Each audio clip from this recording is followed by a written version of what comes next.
All right. I am with Warren Smith, everybody. Welcome to Walk-Ins. Welcome. It's good to have you Thank you. here. Thank you for having me. I appreciate it. What is it like to go viral, Warren? I don't know. I don't really. I I don't even really know how many people have seen. I mean, I know it has a view count on it, but there's no concept really of where those people are, or it's not. It doesn't. Would you? It doesn't feel any different in my day to day life. So Yeah. I mean, you're doing podcasts and people are talking to you and that's true. you've Yeah. been, you're in the, welcome to the culture wars a little bit. So, did you have any inkling that something like this would happen when you were so for people who are listening who don't know, Warren, why don't you tell us about the video? You'll do a better justice than Sure, me. sure. So I was working with two students to do a newscast at the school, and one of the student that was going to be on camera was just feeling a bit nervous. So to do a warm up, I was like, let's just have a conversation, pretend it's a podcast, something like that. So let's just talk about something that interests you. What's something that interests you? And he said, "Oh, I'd like to talk to you. I'd like to ask you about JK Rowling." All right, hit record.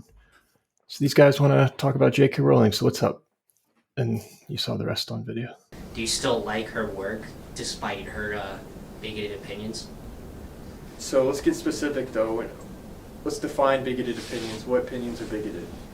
We're going to treat this as a thought experiment. I'm not going to say what's right or wrong or what way to think. The whole point is to learn how to think, not what to think. Yeah. So when you say bigot, you're starting with the conclusion that given her bigoted opinions. Yeah, So first, her, let's start with, does she have bigoted opinions? So when you say bigoted opinions, She has had a history of being extremely transphobic, I've heard. hey, you've heard. So what? Can you give me an example? If you look at her Twitter, I think you could see a few things. If you want, I could try and find See something. if you can find. See if you can find one. So, one of these tweets that she came out with in 2019, she said, "Dress however you please, call yourself whatever you like, sleep with any consenting adult who will have you live your best life in peace and security, but force women out of their jobs for stating that sex is real." So you find that bigoted? What do you find about It was in there? it was deemed transphobic. I myself, Do you find that transphobic yourself? I don't really have an opinion on it, but I'm just going with what a lot of other people have said. So let's pause there. Let's not go with what other people are saying. Let's try and learn how to critically think. So let's analyze the tweet ourselves. So that statement, do you see anything problematic? So, for those of you who haven't seen the video, basically, Warren kind of took them through an exercise in critical thinking and managed to. One of the students had some, I think it's a pretty commonly held, inaccurate belief about JK Rowling being quote unquote a transphobe or holding these transphobic ideas. And you kept on kind of pushing to get to the bottom of this. And at the end, the student had come to a different conclusion. What do you teach? I think I could talk about. I teach multimedia, and I teach Okay. it. It's public. It's already out there that I also teach at Emerson College. That's not where the video happened. That's I Hmm. part time at Emerson, and I teach full time at this other school. So at Okay. Emerson, I teach filmmaking. So like film Okay. producing. It's called from script to screen. So screenwriting all the way to production. My background's in Okay. filmmaking, and so it kind of segues naturally to multimedia, and for high school students. And were you already doing you have a YouTube channel? Was that already up and running when you were doing, when you did this video? Yeah, I'd had it for a while as a filmmaker.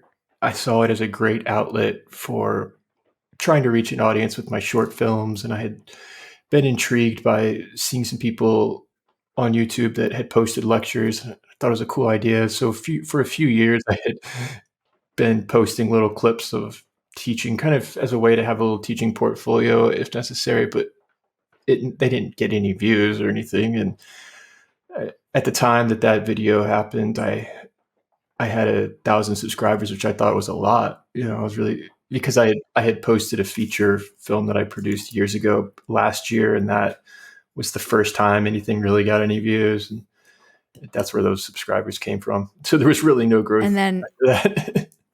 and how many do you have now? I'm not sure. I think like around 50,000. Yeah, that's going viral. That's what we call going viral, as you probably know. Going from 1 to 50,000 subscribers in a couple of weeks. Yeah, it's been crazy. So you posted the video on your channel? I did, on my channel. And did you have any clue that it would do what it did? What was the kind of motivation for posting that? I thought it was an interesting thought experiment. I had just posted, I put a lot of energy into this silly little short film called Secret Scholars, which the name of the channel is Secret Scholar Society. And I had been working on this story for years.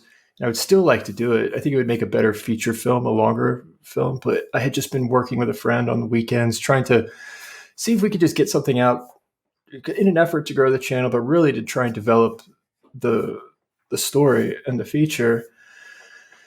So I did not expect, I thought it was just thought it was interesting, and because I had posted that little short film, and I was really disappointed. I was like, oh, it got 300 views.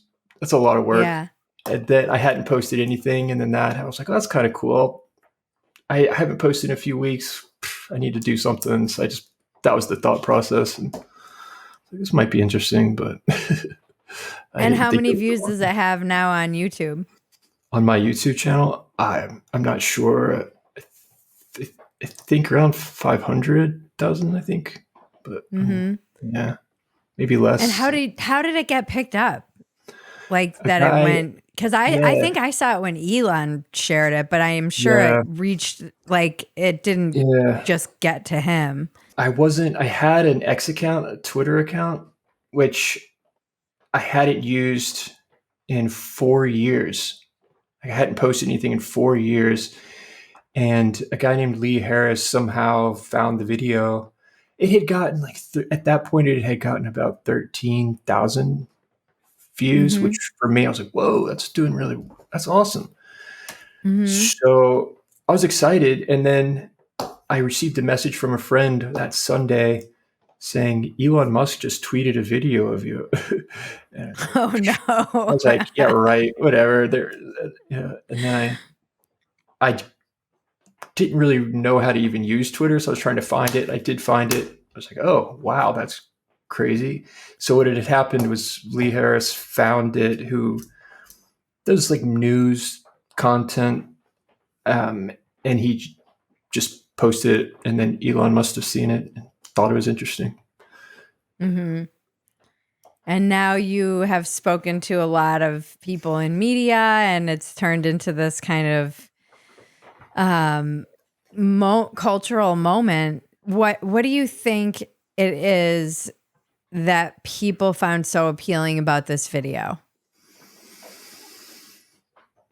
I think it's because I didn't insert. I used questions, and there's a power in questions that I've been trying to investigate a bit more. Why is that so interesting? Why is there such efficacy in questions? There's something about it. And there was one segment in the video where I did clarify what JK Rowling was saying in a tweet, because he was kind of struggling to quickly understand what it was, but I wasn't trying to misinterpret it. So at first, just trying to examine the evidence presented. So he reads the tweet. Okay, do you think that is a fair accusation based on that tweet? And then he kind of was fumbling. Then I tried to clarify what it meant. So that was really the only, I believe that was, some people were like, oh, it wasn't completely objective because there was that moment. I believe that was the only moment that wasn't in the form of a question. There might have been more, but there's something about, if you're in like the pursuit of objective truth, which is critical thinking, there's the subjective and the objective. And we see all the time people like Steven Crowder's work with, this is my position on guns, change my mind. And it says it right on the t-shirt and the banner. That's a different format as opposed to like, I would rather try and treat it more as this is not my position. This is this is the least bad option I have found for this issue. Can you offer anything better? And those are two different approaches. And yeah, I think. Go on. Well, then you just do that through the questions, but so that was a question in itself. This is the least bad option I have found. Can you offer anything better? Which is itself a question. And then you just do that through an investigation. So now it's not my position. We're treating it almost as a science experiment, or it's something else that's where both parties are examining. It's detached from us. Important things that happened in that video was I didn't really know what your position was. Because you weren't like, debate me, bro. It wasn't like, here's my position, change my mind. This is the problem with the internet and the kind of society we live in, is that you can find evidence for anything you might want to believe. But I think the way that you interrogated that, you led the person into interrogating their own belief. It wasn't like, here's my belief and here's evidence and here I'm going to present this to you. You put that onus and that work on the student to do that, which is what we should all be doing, I think, more regularly. But I'm not even sure that skill is taught in schools, but you would know better than me. Are they still teaching critical thinking to kids in school? I have not observed any formal classes where they even use the term, okay, we're going to discuss critical thinking. So there's no curriculum presented in that way. It's interesting. I mean, 'cause it can be applied to so many things in daily life. Whenever we're trying to navigate a decision to come to the best path forward for the sake of the long term. So it's beyond just the political. It can be applied to the personal. It can be applied to your writing process. It's what we do when we write, and we're formulating words, and we're trying to get the right paragraphs and the right sentences. So for me, it just came from a place of, I wasn't consciously engaging in critical thinking when I was doing that. It was just naturally how I have come to best navigate the pursuit of truth. And if I'm trying to answer a question, is JK Rowling transphobic? Well, that's the best way. So why do they do that in the courtroom, for example? Lawyers can do this they use questions because there's a power in the other person speaking in their own words. When you formulate a question, the question then must be contended with in order for the conversation to progress. If I make a statement, it can be dismissed or ignored, and you can just say something else and divert the conversation and just move past it. But if I ask you a question, then you could say, oh, well, I can still ignore it, but then I can still just repeat the question. And there's also this social sense of, we don't want to seem rude often, and also there's a sense of, if you evade a question, so imagine Amber Heard on the stand. If she's evading a question, and lawyers use this to great effect. If they continue to evade, it doesn't look good, and we internally understand that.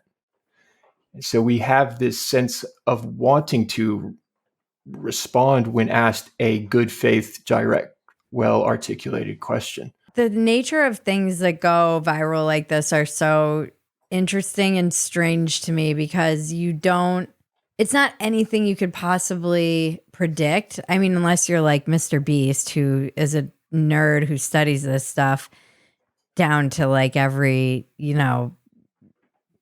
single aspect of a video and whatnot. But I think someone like you, it would be a little, as someone who just studies human nature, I'm like, what was it that people were, that everybody is so hungry for, that video took off like fire?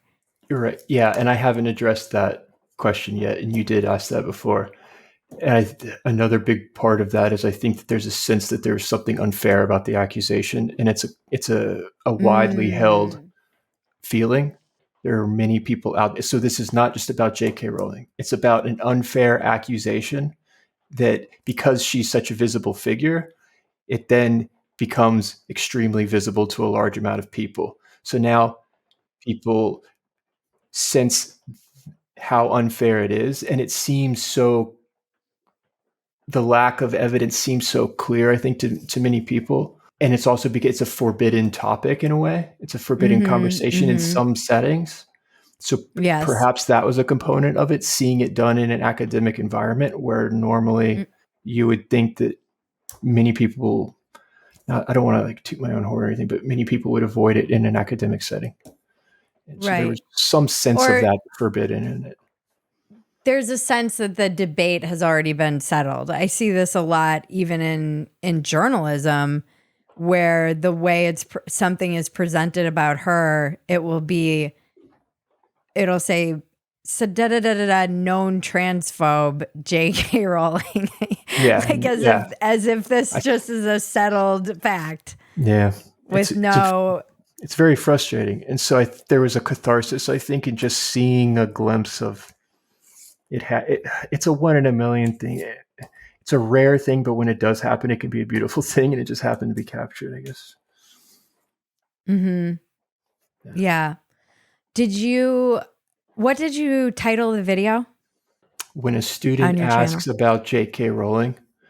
Now, this does go to the whole Mr. Beast thing, and yes, I've been trying to learn about YouTube as a format and what works and what doesn't. Obviously, I'm trying, as a filmmaker, I was trying to make it work. So I'm consciously putting in thought to it, so I understand that formatting it as when a student asks about JK Rowling, watch what happens. Essentially, okay, now I want to find out. So then there's some wanting to click on it. That might have, had I not titled it correctly, perhaps none of this would have even happened, which is an interesting part of this whole formula.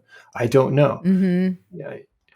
Well, I mean, it's funny because it's presented as a question, it's in a way, it's like a little bit of a, like, guess what happens when a student asks about JK Rowling, and you're like, well, I want to know what happens.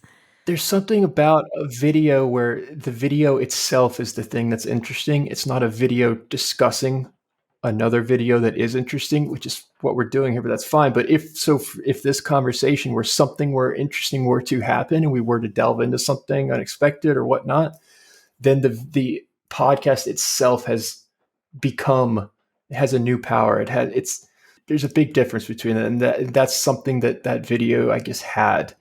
The video, if that makes sense, it's like you're watching it to witness something unfolds on screen. Yeah, there was it was like watching a story unfolding. It had an arc. There was this basic, very human storytelling element that unfolded, and simply because of the nature of it just being you on camera talking to this unknown student, it was easy to put yourself in the position of either, a fly on the wall, like somebody who is there witnessing this, or even if you were somebody who maybe held those beliefs, you could almost put yourself in the same position as that student. So I think a lot of it wasn't like you and someone else on camera. There was something compelling actually just about the way that it was shot that was compelling. Yeah, and that's something I've been trying to explore further, because obviously that event happens, and then the question is, what do I do next? I would be a fool not to try and make as much out of an opportunity like this as I can. It's not just a matter of oh, you're trying to capitalize this in dirty ambition and all that. Ambition is not a bad thing. I think we have a responsibility to try and hit every target that is presented, not just for ourselves, but for those we care about, and those are in our lives. So I've been exploring with that format in the sense that when there's the other person is not on camera, it does sort of allow the audience to project themselves onto that voice. It's sort of play devil's advocate, but as well as it also allows the person to ask questions without fear of appearing on camera. So then you have more interesting conversations. So I can talk to people now with this format that otherwise would never have those conversations if they were on camera. Yeah, there's a sense of some anonymity if they want it. And I mean, obviously their voice is maybe recognizable to some, but if you wanted to keep your image out of it, we did audio on this podcast for a long time only. And I liked it because I felt like there's something inherently self-conscious the minute you turn a camera on. And I've joked about this before, like to friends, where I just don't ever want to ugly cry on camera, because then you have the memes and the screenshots and all of it, and it lives forever. And so there is that element. I did a Megyn Kelly interview and it was audio only, and she's a tough interviewer, but she also does her research. And so she knew kind of how to, like, I could really go there with her on certain topics from my history that I probably wouldn't have been able to had we been on camera. Because I actually did cry in this interview with her. We were talking about some, stuff from my past. And I don't think I ever, I've cried on my podcast with people prior to going video, but once the camera's on, I think people just naturally get self-conscious, obviously. That's really, I'm scheduled to talk with her on Wednesday, I believe. That's interesting. Okay. Yeah, that'll be interesting. Yeah, this will go up after.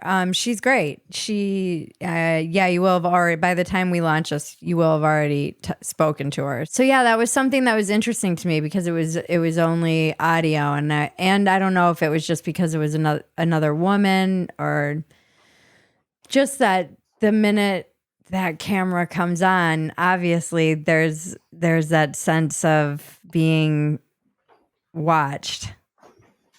Yeah. It's like the funny thing, I sometimes do, video therapy, and I'm like, I have to turn the camera of me off because I don't want to see myself, ugly crying to my therapist.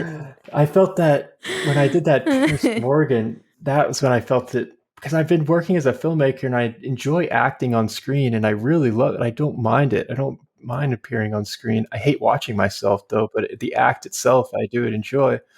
But yeah, in the Piers Morgan thing, I was just sitting in the back of a van and I had the option of either having my image on the screen, or I could just turn, the guy was like, or you can just see him. Would you like yours on? I was like, no, I don't want mine on. I don't want to look at myself as I'm talking to some detached voice. No. Yeah. But that was scary. It's disorienting. Yeah. What was Piers Morgan like? What was Piers Morgan like? It was nuts. That was the day after all this happened. So it happened on Sunday. I go back to work on Monday. Everybody's like, what the heck is going on? What? And you kept your job. I know. Yeah, I did. Yeah, so far so good. And I got the email to do, they're like, we want to do this tomorrow, like while it's relevant and everything. And I kept it to myself for various reasons. So anyways, the next day after school, I'm a volunteer firefighter. I was supposed to be doing training at 4:00, and the producers promised I would make it on time. And then they were like, oh, you're going to be 5 minutes late. So a van pulls up to my house. I thought they said we're sending a crew.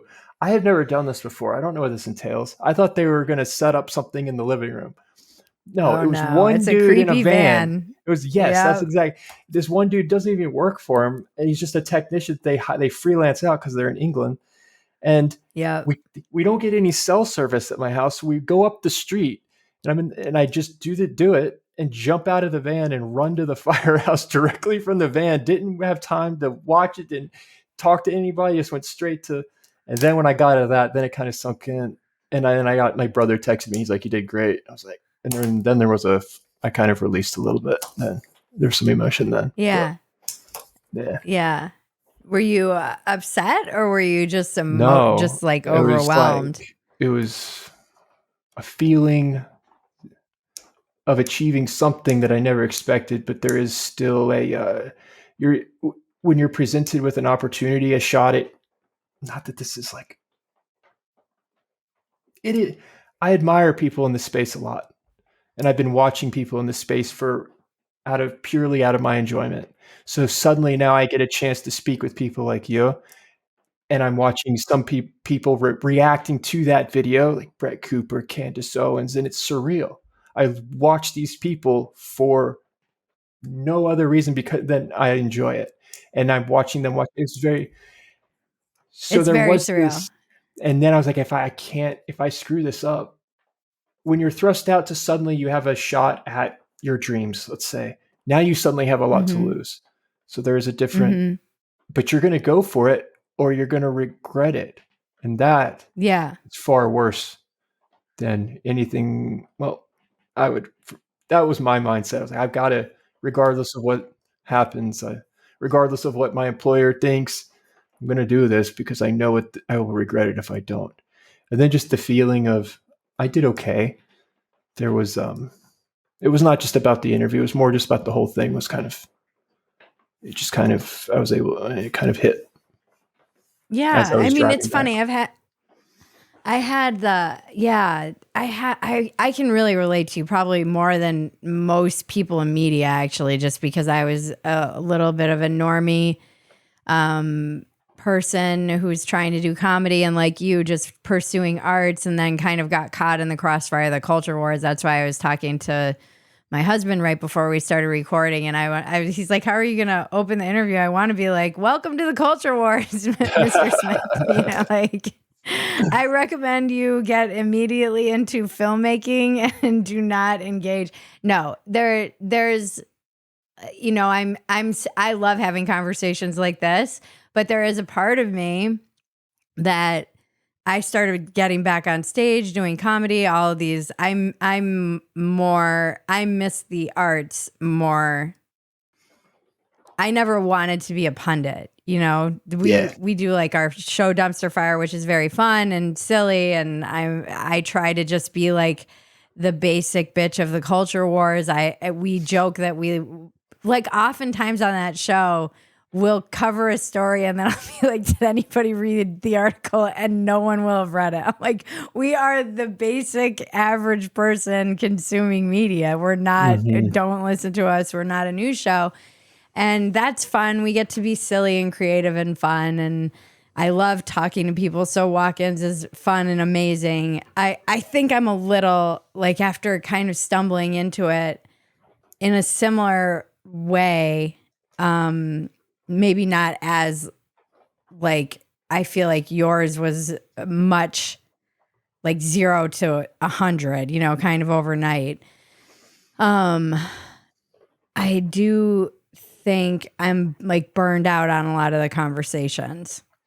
Yeah. Which is why I was so eager to talk to you, because it's something different, and it is like I had Catherine Dion a couple of months ago, and we were talking about, like, there's this like dirty secret in the industry where everybody has to kind of pretend that they don't want to go viral, or that they don't want to make money, or that nobody can really be honest about the fact that they're trying to get more of an audience and everybody's trying to do that. Everybody. Yeah. And it's such a weird paradox where you have to try and act like, oh, this, I'm just like, it's a weird thing. And I think it's good that you're just embracing it and saying, yes, I did this video. I had no idea it would go this big. It did. And now I'm capitalizing on it. Yeah. Because why wouldn't you? Yeah. Yeah. I would regret it. I have and it's. So what's your plan? That's a good question. What is the plan? It's been about 4 weeks. I feel like I've been Okay. doing all right. Like I've been playing with that format we were talking about, trying to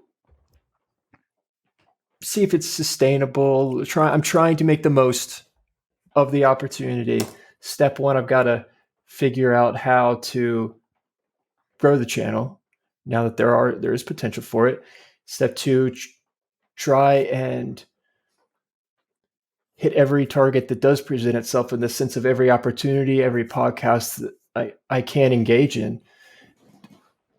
And I feel like I've done an okay job finding that format with YouTube and doing it a couple times in the last few weeks. So now that's not so, because there was a lot of comments along the lines of, dude, it was just a flash in the pan. You have no business doing this. No one's going to remember this. And that was in the back of my mind. And so then I was striving to not allow that to become true. And it probably will still become true, but I'm going to do my best not to allow that to happen. And I'm trying to not do anything fake, though. I was trying to find my footing, and I'm sort of feeling like I'm getting there now. It's difficult because now I can't record in the classroom anymore after that. It wasn't that there was any rules broken, because I had to meet with the school's lawyers, and I probably can't I'm go into sure. that. But they were like, I can say this, I'm sure this won't get me in trouble. I respected their objectivity on it, and they respect my free speech outside of the classroom. And I can understand their concern. It's not that I can't film in the classroom. I would just have to run everything by them, and it wouldn't really get permission from. Yeah. Like there was no technical rules broken in the process, but they were kind of shaken by they were really glad that it was received well. Largely, it wasn't a negative, but had I made a misstep, it could have gone in the other direction. And so there's that potential, and they recognize that. So now I'm presented with, how do I do this outside the classroom? And that's what I've been trying to figure out. As far as the future, I'm amazed. I mean, I mentioned to you before that I've been a lover of this space and what people are doing on it. And obviously people have been joking about, oh, you obviously listen to Jordan Peterson and everything. And yes, I do. He had a massive impact on me. And I'm super excited to speak with Dave Rubin, which is supposed to be happening this week. He's another big, I'll use the word hero. He's been a hero of mine back when I was in grad school, and I started thinking differently, and I had some crazy experiences at Emerson College, and that was the signal and the noise for me. People like him and Jordan Peterson. And since I watched The Daily Wire, I'm really amazed as a filmmaker with their bravery at trying to create an alternative to Hollywood. It's like The Daily Wire versus everyone. They're in that space. And being someone who lived in Hollywood for a while, and I thought that was my original goal and dream, and then I realized I didn't want to be a part of that. So I'm fascinated with what Jordan Peterson's doing with the educational space now that I'm faced with this. Oh, I really enjoy teaching on camera, and the fact that with video, you can take what you're teaching in a classroom and suddenly share it with who knows how many people. There's something really fascinating there. And I wish we could explore it more. I wish the schools would embrace that more and innovate and allow innovation to occur, especially when presented with an opportunity. When Elon Musk tweets out something about one of your teachers, it's like, we should maybe lean into this.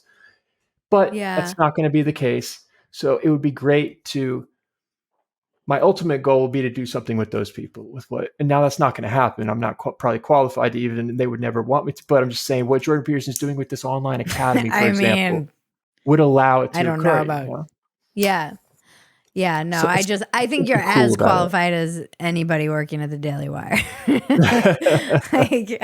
I don't think you're less qualified, none of these people, like Candace Owens, I don't even think go to media school or anything like that. Everybody in the space has kind of come up in a very similar respect. How long have you been a teacher? In my 5th year, full-time. Okay. 5th year. Started teaching in grad school, but full-time 5 years. Okay.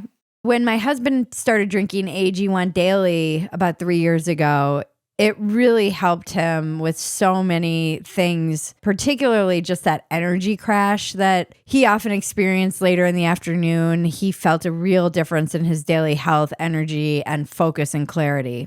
That's because AG1 is a foundational nutrition supplement that supports your body's universal needs like gut optimization, stress management, and immune support. Since 2010, AG1 has led the future of foundational nutrition, continuously refining their formula to create a smarter, better way to elevate your baseline health. I really love that every scoop includes prebiotics, probiotics, and digestive enzymes for gut support, and so many other things like magnesium and B vitamin, C, and zinc. AG1 is a supplement we trust to provide the support our body needs daily, and that's why they've been a partner for so long. If you want to take ownership of your health, it starts with AG1. Try AG1 and get a free 1-year supply of vitamin D3K2 and 5 free AG1 travel packs with your first purchase. Go to drinkag1.com/WIW. That's drinkag1.com/WIW. Check it out. Have you talked about your politics at all with anyone? No. What do you mean by anyone? I mean, has anyone asked you in any of your interviews? Have they Oh, said, sure. Oh, yeah. yeah. They right out the gate. I didn't know what the hell I was doing. I jumped on, like I told you, I'm going to hit every target I can. I jumped on the first podcast. First podcast I did was with Lee Harris, the guy who took the tweet and put it on X. Obviously, he's going to reach out and, after. So, and yeah, I don't want to say anything bad about anybody, but there was this initial trying, and I knew that was going to happen. I have one friend and my brother who are basically the people that are going to give me advice on this stuff. And they're going to try and get your flag. They want to know which way your flag blows. Right. They're going to. Right. And like we were saying, it doesn't really interest me so much to present. And the second you do that, I can't, if I were to, so I would never talk about how I'm going to vote in the classroom, because then that affects my interactions with students and how the students' ability to look at something objectively. Your responsibility as a teacher is to help them learn how to think as best you can, and being as objective as possible is going to make that more efficient, and leaving politics out of it is going to make it more efficient.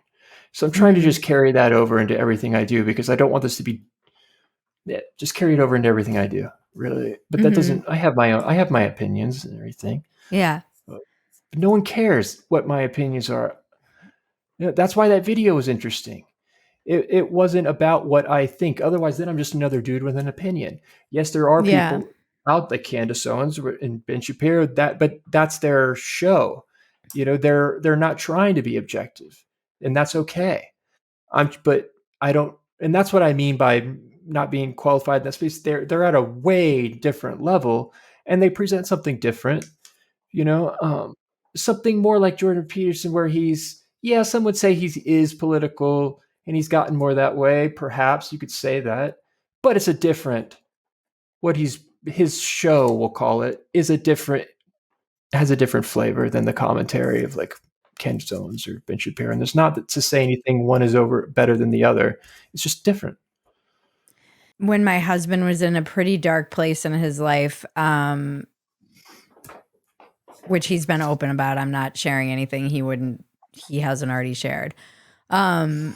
He was really helped by Jordan Peterson and a lot of the stuff that he was saying, particularly probably like 2017 or time-ish, when it was really before everything. It was kind of when he was just coming up. Yeah. 2017, 2018.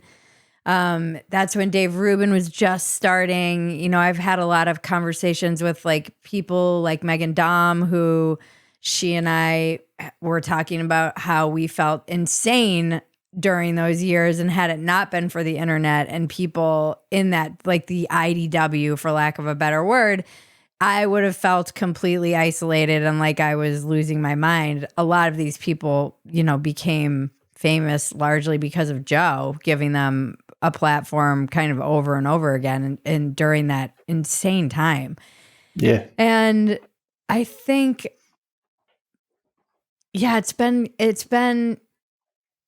think that part of the reason that I identify a lot with you and I'm interested to talk to you is because in so many ways I see, what's happening with you, and it's the same, like you immediately get kind of snatched by the right wing and they're like, she's ours now. I mean, even Glenn Beck always jokes about this all the time. Whenever I do his radio or anything, he'll be like, you're ours now. And I'm like, I'm not though.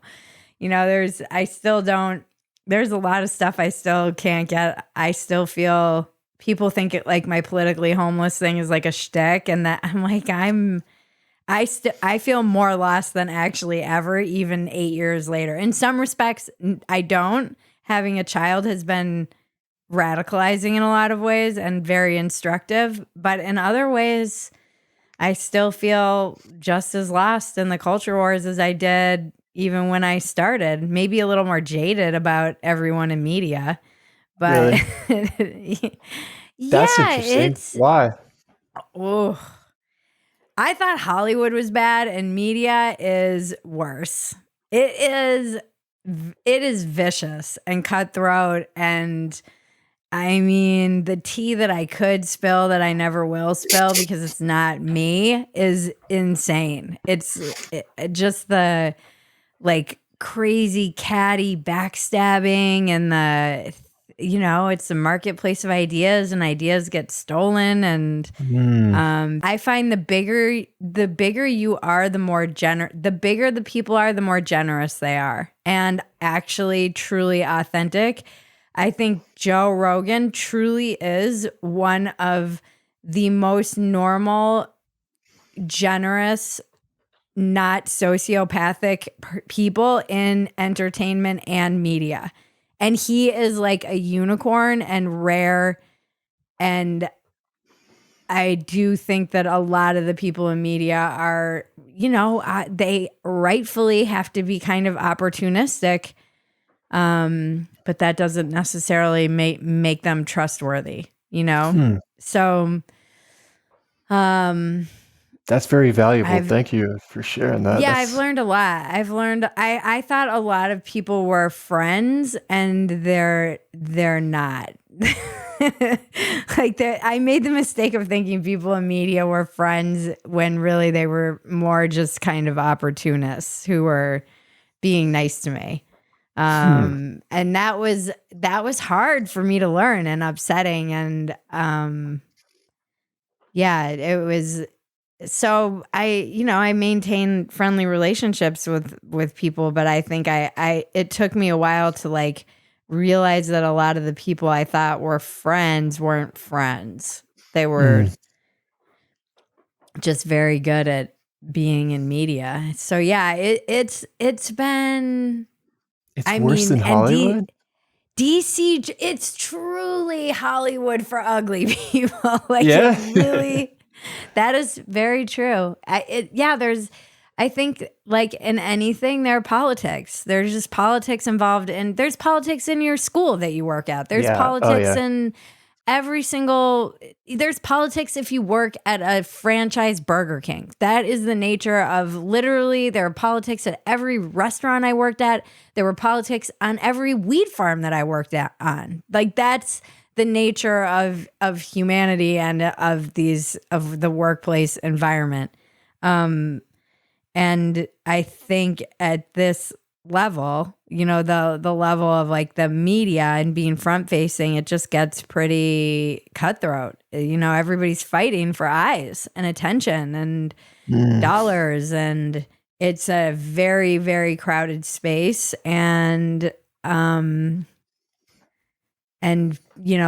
kind of thought that the attention span for content was just going to keep increasing for humans, but they really they've done all these studies, and I read constantly about this stuff because I'm fascinated by it. There really is a bottleneck, and they found this particularly during like COVID and the lockdowns when people had endless time, that it's around 7 hours. Like people can kind of consume up to around 7 hours. And now it's going back down now that people are, I think, thank God, like out in the world and going to live, events more and more. So that desire is not insatiable as they've found.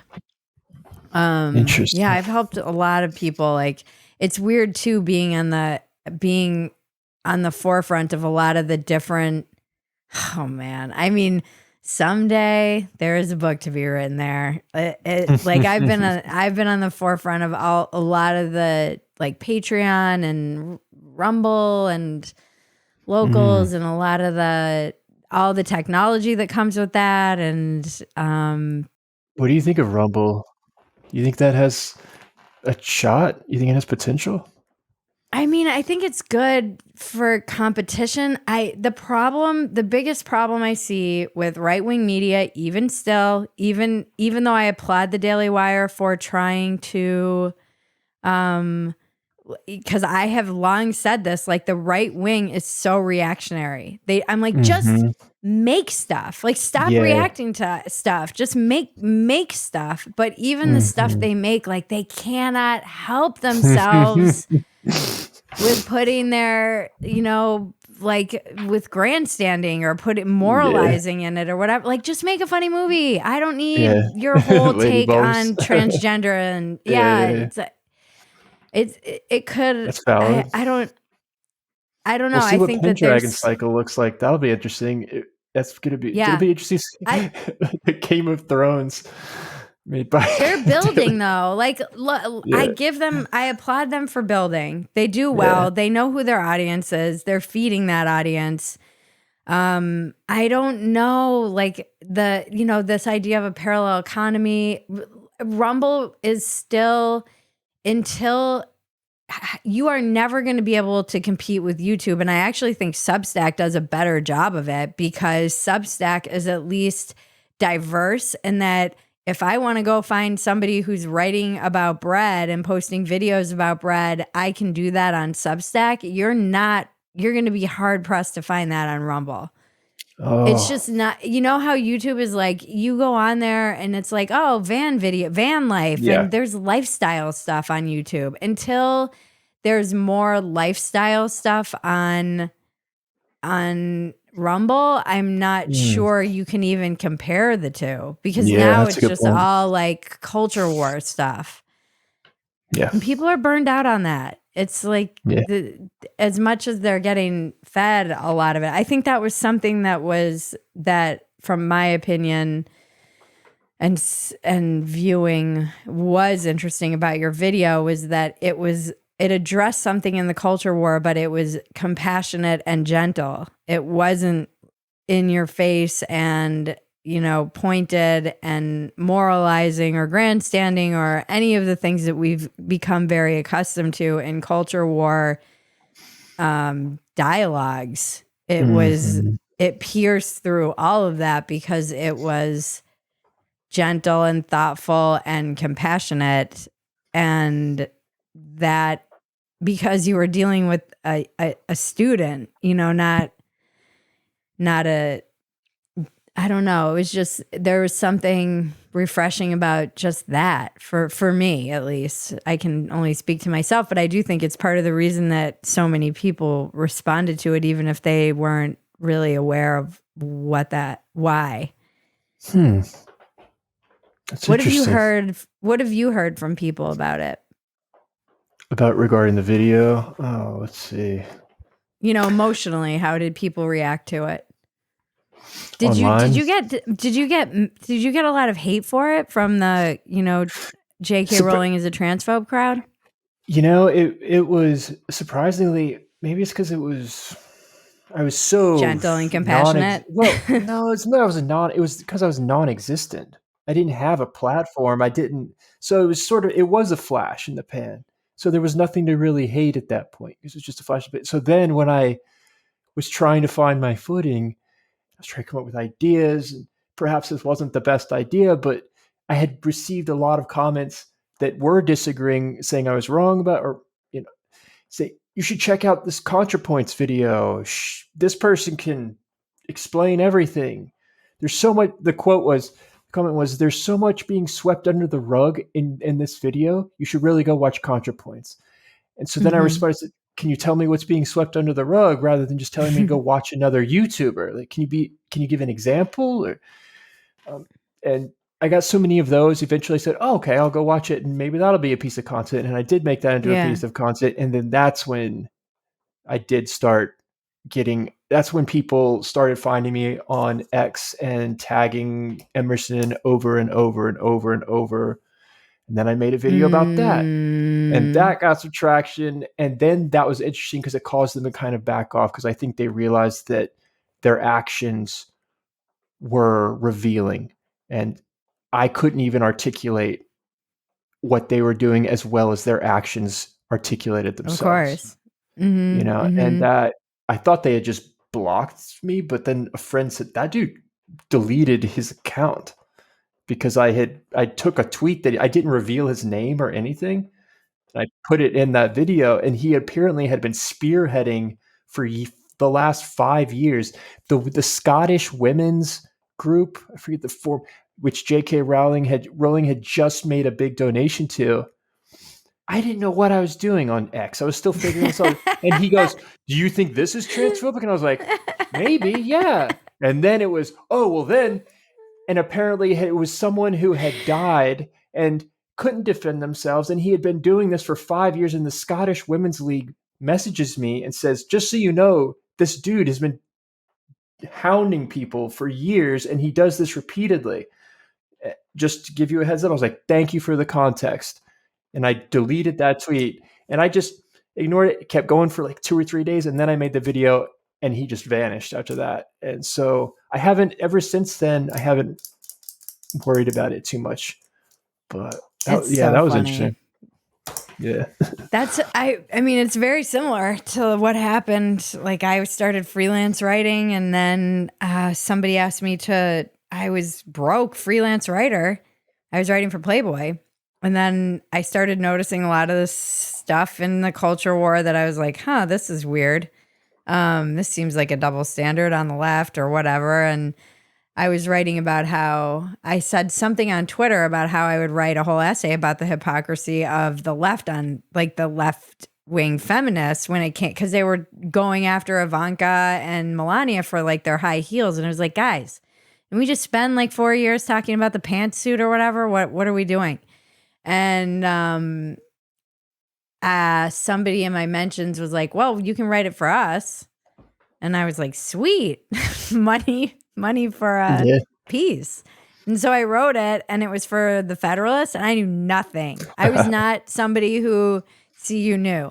I was not someone who knew anything about the culture wars. I hadn't been following them. I literally merged online, was writing for Playboy, and it was like stepping on one rake after another for like 5 years after that. And I wrote it, and then I posted it, and people were like, unfollowed, unsubscribed. You're writing for the Federalist? And I was like, what's the big deal? I had no idea. None. That sucks. Yeah. That was when I learned, though.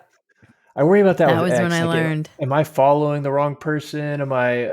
Because I wasn't following anybody. So there was definitely a learning curve, and I don't know. Do people put that much stock in if you're following them? I'm trying to follow as many people. There's for a balanced... huge learning curve, and I mean, even like it's crazy because you don't. Yeah, I mean, it's a huge learning curve. You're a target now. You've got to do your due diligence, you know? It's fair. You've got to do it. I don't know what else to tell you. Like I get nervous sometimes, even just, it's why I kind of stopped quote tweeting random people who were commenting because I'm like, I don't have time to go scroll through your whole feed and make sure you're not like, you know, I don't know. I just don't know. I don't know. So that's why I tend to, and anyway, I come from like the Joe Rogan school of social media, and it's post and ghost and don't read the comments. He's just like, don't read the comments. He attributes it to how he stays well adjusted and sane. He just doesn't read the comments, and he tells everybody that after they go on his show, he's like, don't read the comments. Interesting. I should really try and do that. Because I really don't. Yeah. I've been trying to figure by finding my footing. I have been looking at it just to try and adjust to figure out if it's working, and but there's probably some wisdom to that. I should start. I should just ignore it. It's hard when you're not, you want to engage thoughtfully. You could be like, somebody like Brett Cooper, who builds a whole brand around reading the comments. And look, I've had thoughtful criticisms. People have changed my mind. Certain things have still get through that upset me. It's hard to, completely avoid them, but I would say approach it like I approach it like 90% of my effort needs to be going into the content and 10% into all of because now it's a business. This is what Catherine D and I were talking about. You start becoming a content creator, but now you also are a business, and now you're worrying about analytics and worrying about metrics and this video did this, and how can I optimize, and what tags, and there is an art to it, and there's definitely different strategies. Now you need a social media strategy, which I clearly still don't have, and just all these things. It's crazy, and I'm not the kind of person that I always wanted to make stuff. I just want to make stuff. So, I mean, I can't tell you how many times I've been told by people much smarter than me that I have a branding problem, because I guess my advice to you would be to figure out maybe one thing that you're going to do and just do that. Yeah. Just do that one thing over and over and perfect it, because I do a lot of things because I want to and I love to, but it's probably hurt me in the long run from a brand and a business perspective. I just don't care. Well, that's part of your brand, then. That's why people are going to look it's just I just don't. Yeah, but it's probably hurt. I think there's a lot of wisdom in just focusing on one thing, because now you do have it could be a flash in the pan, but maybe it isn't. Not if you don't, like you said, not if you don't want it to be, not if you don't, like 50,000 subscribers on YouTube is not nothing. You can get sponsors for videos with 50,000 subscribers. You can start monetizing your videos. That's something I wanted to ask you about, because I'm worried about, I don't even know if I would want to do sponsors, even if I could. There was this thing, Shout Out platform or whatnot, reached out to me, and they want me to set up something and for $5 or whatever for some people to talk to me. I'm like, I don't want to charge people. And I'm trying to respond to every email and comment and anyone who wants to call in, and I'm realizing that might not be feasible for much longer. Right now, I'm small. Well, I'm small, so it is right now, but I just don't know if I want to even. And then there's all this talk lately about the flaws in podcasting and people with the brand, with bringing in product placement, and not product placement, but brand deals. And it's been kind of trending in the last week or so. Chris Williamson was just talking about it. What was he talking about? There's the downfall of podcasts. It was a video that went out, and there's people just kind of critiquing podcasters has been apparently trending in the last. And I just watched the video today for the first time because I saw it was a Chris Williamson video. No, he was responding to it because he was talking about how he's become very self-conscious about it now that he's reached a certain level, that threshold where yeah, you have more to lose. And now he's trying to make sure he's not falling into those traps himself. And so he's just becoming more self-conscious about it.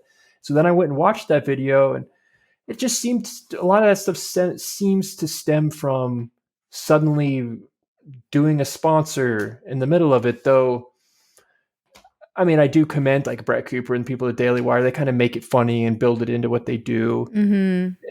But for me, I just don't know if it fits. Like, it's not about money. This is not, I mean, if I can, I don't want to do it for money as long as I can, as long as I'm teaching and I make enough teaching.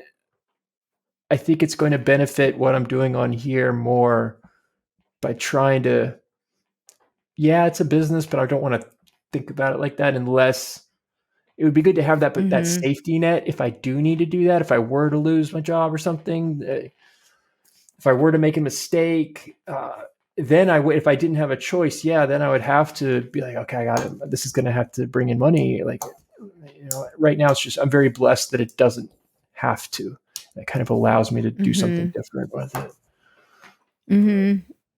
Yeah, this is interesting. That's what Catherine and I were talking about, is how people kind of want to be like, everybody wants to be like, I don't need it to make money, but it's like, okay, but then you're spending a lot of time and investing money, and obviously, you're absolutely right. You're absolutely right. So why am I doing it then? Because I guess that's a very good point.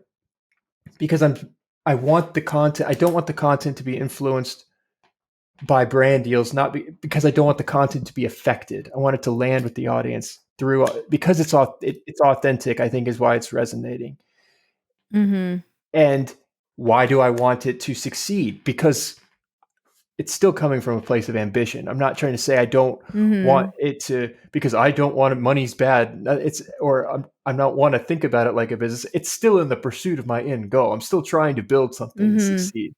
That's why I don't want to have to, I'm a little bit hesitant to think about it through that lens and to introduce a sponsor or whatnot, because I do want it to succeed so badly. I do want to get to that end goal, to perhaps do something like what we were talking about with some of these people, I don't know. But to do that, I have to succeed. Do you still want to be like a screenwriter and stuff? I mean, could probably easily pitch to the Daily Wire. If I can, I would, that would be, I was trying to formulate what my ultimate goal would be, and just the opportunity just to pitch to them the Secret Scholar Society movie, which they're probably, I don't know if they would, so I'd have to come up with some, but just the opportunity to pitch it would be amazing. I would love to keep making movies outside of Hollywood. And I thought I was always just going to be doing it on my own in the way I've been doing it. Why did you realize pursuing that Hollywood dream wasn't for you? Living there, I realized I didn't. The way you lived there? Yeah, for 2 years. I went to film school, UNC School of the Arts, which is it's a very good film school. It's really a pipeline for the studio system. And I majored in producing, and it's a hardcore school where you choose a discipline. You're either doing screenwriting, cinematography, editing, producing, production design, and that's which school? Sorry, UNC School of the Arts in Winston-Salem, North Carolina. So I grew up in North Carolina, and it's been consistently one of the top 10. And the dean from there is now the dean at AFI. But it was a pipeline, though. They're preparing you, they're training you for the studio system. It's naturally everyone goes to LA or Georgia or New York. And so I did that, and I worked at a talent agency as an assistant for a while. And I learned a lot doing it. A big talent agency? It was a boutique, but it was in Hollywood. Okay. It was in Beverly Hills, a boutique with one agent and me. But it was decent, though. He still was in the business, and I learned a lot because I had the headset on, taking the calls, doing the emails, all that. And through that experience, I mean, there was multiple experiences that led me to the realization of what a rigged game it is, and that you can be waiting forever if you're just waiting for permission. If you're trying to play by the rules, I've watched my colleagues, my classmates from back then, who are trying to do it by the rules. And yeah, some of them have gotten into their union. The makeup students are doing really well, and they're doing what they wanted to do, work as makeup artists, and they're succeeding a bit more than the others because that's a bit more niche. Like the cinematographers, some of them are doing well and they're in the union. And I didn't. I'm a little bit. I have different views on unions as well. It's just it's all there's. We could talk about this for so long. There's so much I could say about Yeah. that. There's just so many flaws, and it's just very frustrating environment for me. I knew I didn't want to live on the West Coast, and it just was a natural journey towards graduate school because my parents were both professors. I saw what a cool lifestyle it provided. And I thought I was going to be a film professor. I thought that I've ever since I was a kid, I just wanted to make movies. And I love writing movies and taking what's here and put it on the screen. I don't care if I'm the director or not. That's why I went into producing, to learn the big picture. So I thought I just wanted to become a film professor like those teachers at UNC School of the Arts that were so good. And then you have the resource and the ability to continue your craft as well. But Emerson's never going to offer tenure to me, and I know that. And even though I teach for them part time, so and then I just that's how I got into teaching high school, and I actually like that. Probably there's a lot of stress too that it comes with tenure and everything, but yeah, I mean, I would take it if they offered it. But yeah, I'd like to take a quick break so we can talk about our sponsor.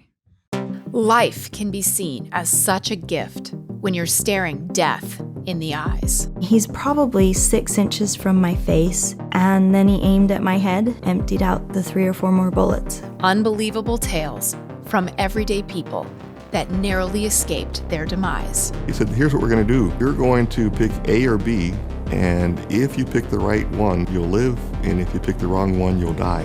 Stories from real-life survivors. And these sharks are around here. And they circled around the boat that whole day. What's going to happen? Are we going to be alive the next day, or are we going to be fish food? A podcast on how terrifying life can get. He repeatedly told me that if I told anybody that, he would kill me and my family members. Listen to the I Survived podcast to hear how tragedy turns into triumph. There's a point where your mind kind of takes over and you find out you're a lot stronger than you are. I Survived is available now, wherever you get your podcasts. Just off topic or switching topics a little, what do you make of like the kids these days? I feel like there's a lot of people in the space, and I actually think this is your direct, teaching of Gen Z or whatever gen they are, or I don't even know if they're Z at this point. Do you think a lot of it is like hand wringing and pearl clutching and overwrought, and the kids are better than they're made to sound on social media and in the culture wars? What's your perspective on the kids these days? Well, they have the capacity to be strong, effective adults. They have the same capacity that my grandfather did. Your grandparents, the World War II generation, the Great Generation, our brains are the same. We're made of the same things. It's the environment that affects us. So there are things in the environment that are concerning: therapy and the over medication and the over adherence to sensitivity and the safe space nonsense, and telling the shying away of the idea that the purpose of life is just the pursuit of happiness rather than responsibility. Well, this is all a bit cliche, but the pursuit of responsibility and meaning is actually derived through that, and that you're only real. And I'm always honest with students that my perspective is your only real obligation is to yourself and to your family, and then beyond that, as best you can. Because if you aren't of utility to yourself and your family, you're not going to be able to help your community. So don't go out and try and protest and fix the rest of the world till you have all that in order. Obviously, that's all been said 1,000 times by other people. The students have the capacity. I am concerned about the state of teaching. What are you concerned about? the lack of innovation to keep up with technology. We're seeing just rapid technology change. So like we were talking about, suddenly Elon Musk sends this video. It's a great opportunity, but it's not capitalized on. Yes, I can understand their apprehension, but I would say I'm more concerned about the university level, having a foot in both. I'm more concerned about the universities than I am. There are flaws about public school and the quality of some schools, the private sector versus public. As a teacher, I understand there's very frustrating as a teacher, the licensing process is very frustrating. It makes me wish that I could go to a private school. It's just not to deal with that nightmare and less bureaucracy. My first year teaching, I was at just a public school, public high school.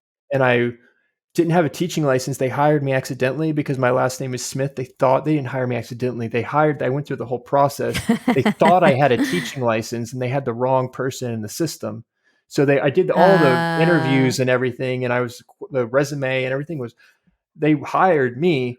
They just didn't realize I didn't actually have the license until 2 weeks before school started. It was too late. So they said, we can waive it and we can make it so that you can actually earn it through the process itself on the job.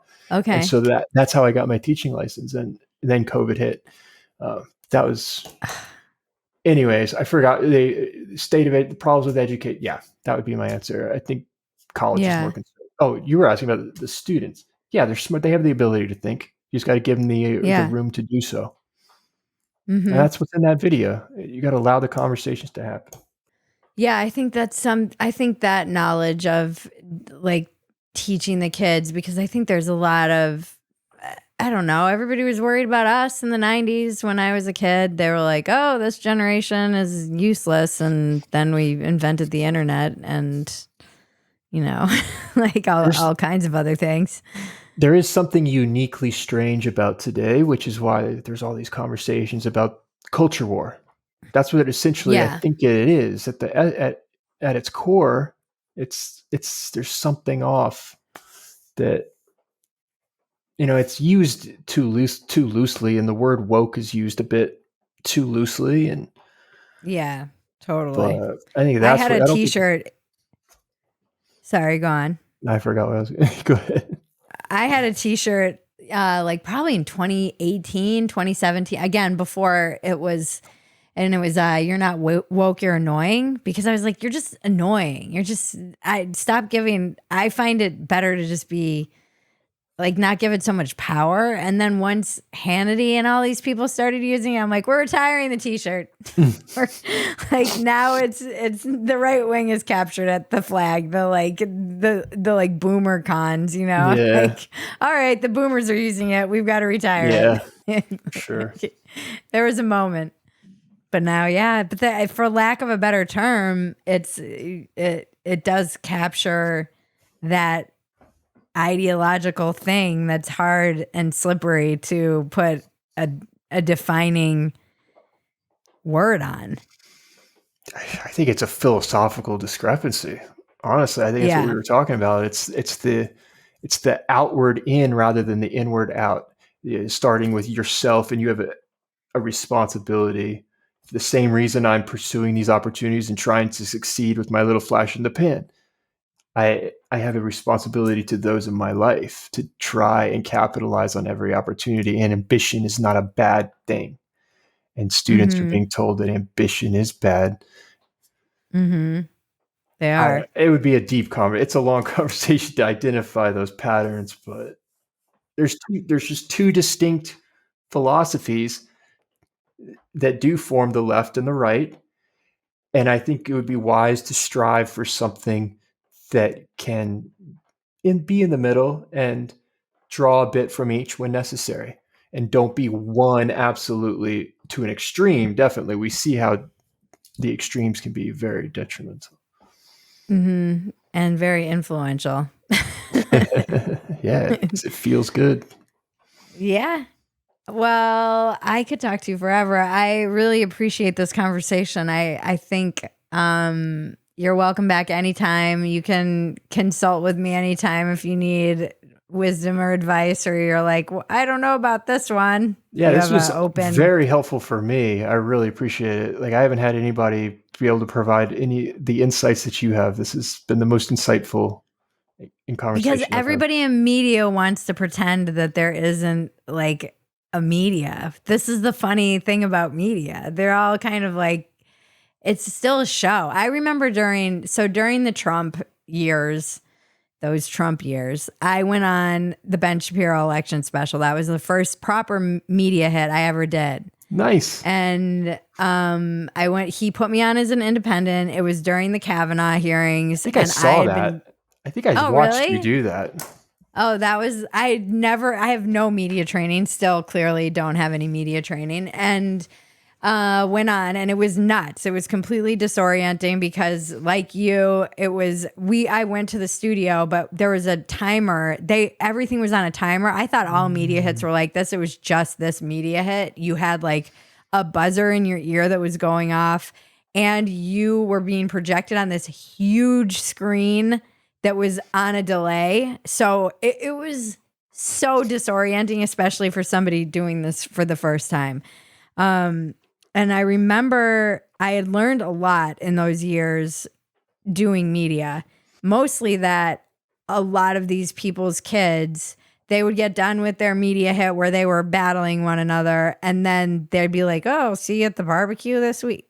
And I had a cousin call me crying, like, how could you do Fox? This is the enemy, blah, blah, blah, and very distraught. And I was like, these people's kids go to school together. They live next to each other. They're friends, even if they're not friends. They're polite with one another. When the cameras go off, they all know each other's families. Like, this division is a show for the peasants. It drove me insane. I'm like, they're all at boondoggles together. They're skiing together. They all go to the Hamptons together. Like, this is not, I think it's a little more separate now. Actually, I do think the division is occurring even behind closed doors in a way that in 2018 it wasn't quite yet, but I still see it. I just wish more people understood that. I wish more people understood that this is a show to a certain extent, and they're being fed this and again, that's not to take away. There's absolutely culture war stuff unfolding. And I do think parts of our society are worth fighting for. And a lot of people who are apolitical and maybe don't want to fight are going to have to fight for their, their kids' future, essentially. And I think that's what I've come to the realization of in some respects. In other respects, I don't know. It's like today I saw two videos that were so representative of what I feel is Chum for peasants, but also a weird kind of forcible ideology that people are reacting to naturally, where it was like Dylan Mulvaney talking about how she got female on a passport. And I was like, oh God, this is so annoying. But then the other video is about how all of these private equity firms are gobbling up all these small businesses and making it appear that they're small businesses when they're really all owned by one private equity firm. So you'll get one, and they're price fixing everything. And it's because they realize people trust small businesses and hate big corporations. And so now, and it is the sketchiest, most disheartening video. And I'm like, this is what's happening while we're like the gender stuff, which is, it's like, yeah, that's very wise. I don't know. I feel, and I'm not sure how to navigate it because I'm also just another middle class person trying to raise a family in the suburbs. That's critical thinking. That's where it comes in. What's your biggest defective character? My biggest defective character. I've been told I'm too intense. I don't mean to be. Like it takes a while to ease in at the very beginning of the interview. We'll see if I watch it back. People when they don't know me, I probably come across as, and that's just how my resting face, I guess. I don't know, but that's what my professors at film school told me. They're like, That's your biggest defect. Be less intense. That's really funny. I was at a Shabbat last night with some friends in town, and I mentioned that I was interviewing you today, and they were all like, "Is that the guy that looks like Adam Driver?" Are you serious? They knew who I was. Yeah, That's it's funny. a lot of culture warriors, but they were all very excited. Wow. Yeah, you went viral. I guess you I should did. just own it. I guess I did. Yeah. If they knew. Just own it. What is your biggest asset? My biggest asset, being calm and objective. I think I'm okay at that. I think I can do that pretty well. That's cool. I mean, that would come in handy if you're a volunteer fireman. Well, I've only been doing that for a little bit, but I think it came from just everyone in my life disagreed. My parents, my friends, in your whole family, everybody thinks so you learn to just be very quiet and think about things deeply and be at peace with what you believe, and you don't feel the need to speak on it all the time unless there's a reason. And if there's a reason, you're able to identify it. That's kind of where this whole thing came out of. You sound like every conservative I know in a room full of liberals. Where can we find you? On YouTube, Warren Smith - Secret Scholar Society, and on X, what is it? WT Smith 17. It's such a bad X name, but I made that 4 years ago when I didn't even know anything about Twitter. Yeah, can you change it? Can I? I don't know. Can I? I don't know either. I'll have to look into it. You might be able to. I have no idea what I'm doing. I mean, you could. I wonder if you could change it to Secret Scholar. Yeah, that'd be much better. I'll look into it. All right. Well, this has been a pleasure. Thank you for your this has time. been awesome. Thank you so much. Thank you. You're awesome. I'd like to take a quick break so we can talk about our sponsor.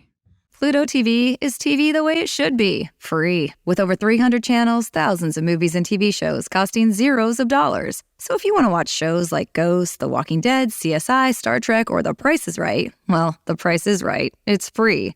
Hit movies like Braveheart, Sonic the Hedgehog, Anchorman, The Legend of Ron Burgundy, or Mean Girls won't cost you a thing because everything is free. All you have to do is download the app, which, by the way, is also free. Pluto TV. Stream now, pay never. It's time for the weekly check-in with Bridget and cousin Maggie. So tell everyone where you're going. Well, I'm going to Dallas, Fort Worth area.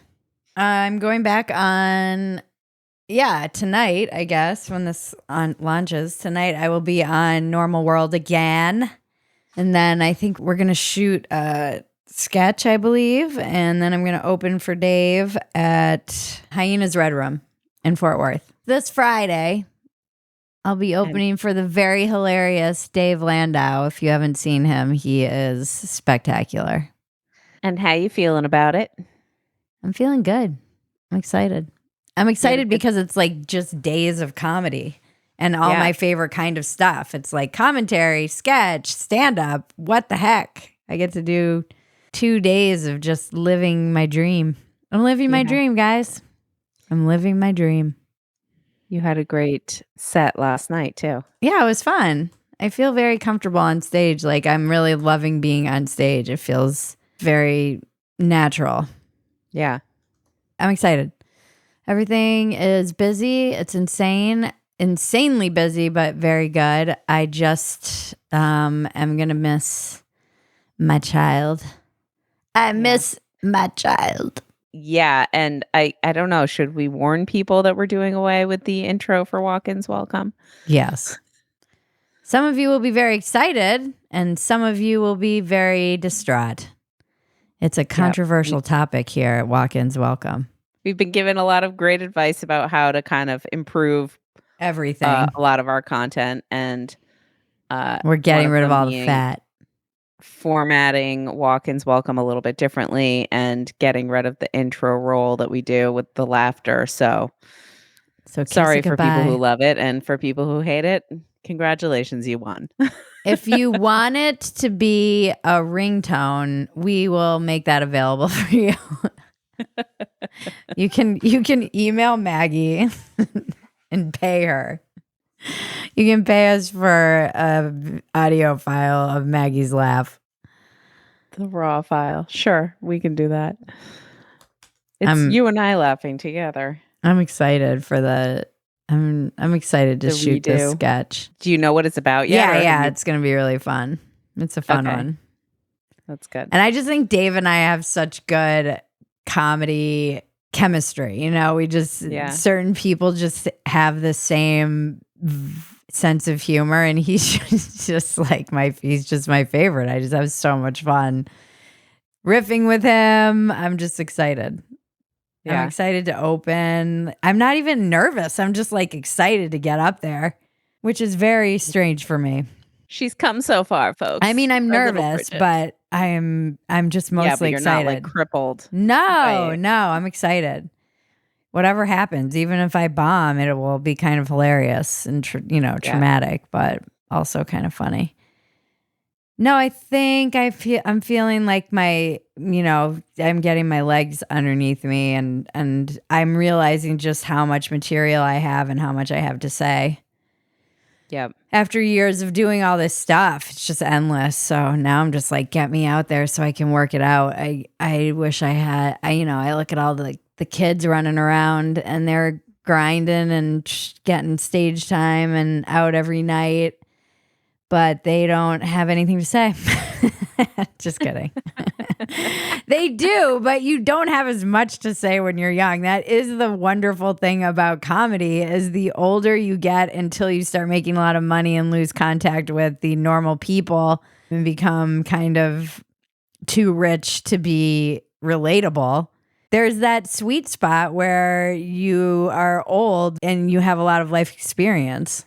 Right. You have more material. Which I have a lot of life experience. Yes, you do. Well, yeah, it's going to be great. I wish I could go. I wish I could go with you to Dallas and see your show, but there will be more. We've just been buried. I know. There will be more. Many more. Trying to get out from under the pile of work. Oh, we also, hopefully, fingers crossed, this episode, if I can get the rest of the stuff I need to get done, have launched our new Walk-ins Welcome page. Well, it's more Bridget Phetasy. We're changing everything. Yes. I've finally accepted that I am the brand at last. It's only taken me 8 years. The page is called More Bridget Phetasy because we were told people follow people, not titles. Yeah.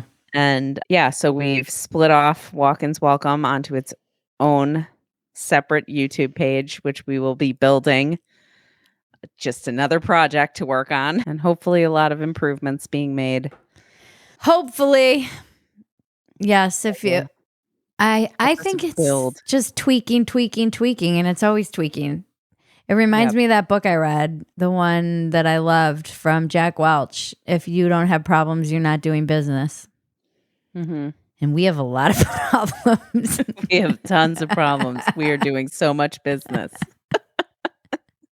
This has been Walk-ins Welcome with Bridget Phetasy. I'm Bridget Phetasy, and you're welcome.